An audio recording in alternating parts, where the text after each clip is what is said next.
Bonjour à tous et bienvenue sur boursicoté.com pour cette nouvelle analyse technique du CAC 40 en point matinal. Et donc c'est une configuration que j'avais évoquée hier avec notamment ici suite à ce contact sur la zone des 5860 points, on est revenu ici sous la moyenne mobile 20 exponentielle qui commençait à agir comme résistance. Et donc ce matin, on ouvre avec un gros gap baissier et on vient de manière quasi directe chercher un test ici avec la zone des 5860 points. Alors pour une meilleure lecture de cette analyse, j'ai déplacé ici la zone horizontale des 5945 points sur la zone des 5960 dont on peut voir qu'elle est beaucoup plus significative actuellement. Et on reste ici avec de nombreux tests sur cette zone de support que le rebond technique est venu tester ici en tant que résistance. Du point de vue des indicateurs techniques, on a une configuration donc qui repasse à la baisse du point de vue des histogrammes du MACD. Le RSI est quant à lui toujours sur une dynamique plutôt baissière. On voit qu'on a une succession de points hauts ici qui se fait de manière décroissante. Et donc le RSI ici se dirige de nouveau vers sa zone de survente. Donc clairement, on est sur un risque ici.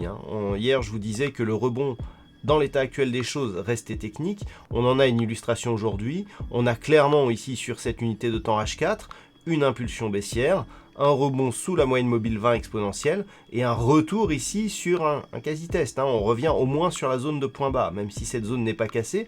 Donc on est clairement dans une perspective plutôt baissière. Et ce qu'il va falloir surveiller clairement aujourd'hui, et ça ne fait l'ombre d'un doute pour personne, c'est cette zone des 5860 points, cette zone ici de support qui avait permis le début du rebond technique. On avait même eu un petit double bottom ici en intraday, mais on le voit ici, le rebond, il est resté sous des zones techniques qui ont empêché de transformer justement ce rebond qui est resté technique en mouvement de retournement. Aucun des niveaux qui permettaient de transformer ce rebond technique en mouvement de retournement n'a été franchi durablement avant ici ce retour à un mouvement baissier.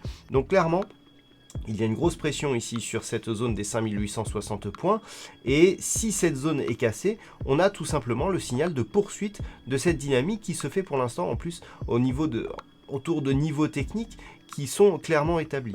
Et donc la rupture ici de cette zone 5800-5855 points, si elle intervient, on sera donc sur une confirmation de possibilité de mouvement, de poursuite du mouvement baissier, et auquel cas les objectifs sont la zone ici des 5773 points comme objectif intermédiaire, mais en objectif final, un retour sur un retracement total ici de la dynamique. Alors on va revenir sur la dynamique totale, où nous avons ici donc un point bas à 5697 points et une zone horizontale à 5661.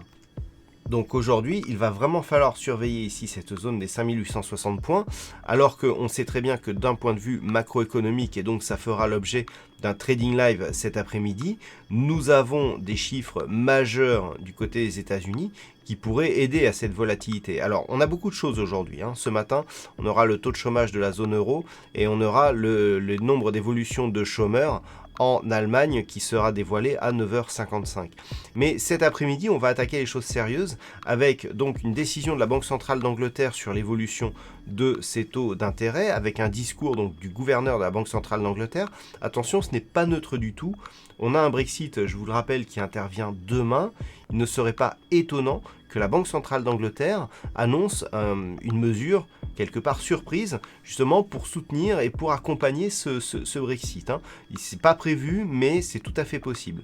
Et ensuite, à 14h30, nous avons tout simplement le PIB trimestriel des États-Unis d'Amérique. Donc 14h30, PIB trimestriel donc pour le dernier trimestre 2019 qui sera dévoilé avec là aussi en cas de surprise une possible amplification du mouvement baissier si ce PIB ressortait inférieur aux attentes. Voilà donc ce que l'on peut dire sur cette configuration technique et sur la séance du jour. Je vous souhaite donc à toutes et à tous de bons trades. On se retrouve sur la chaîne boursicoté.com à partir de 14h pour ce nouveau trading live, le dernier du mois. En attendant, je vous souhaite de bons trades et à tout à l'heure pour le live, toujours sur la chaîne boursicoté.com.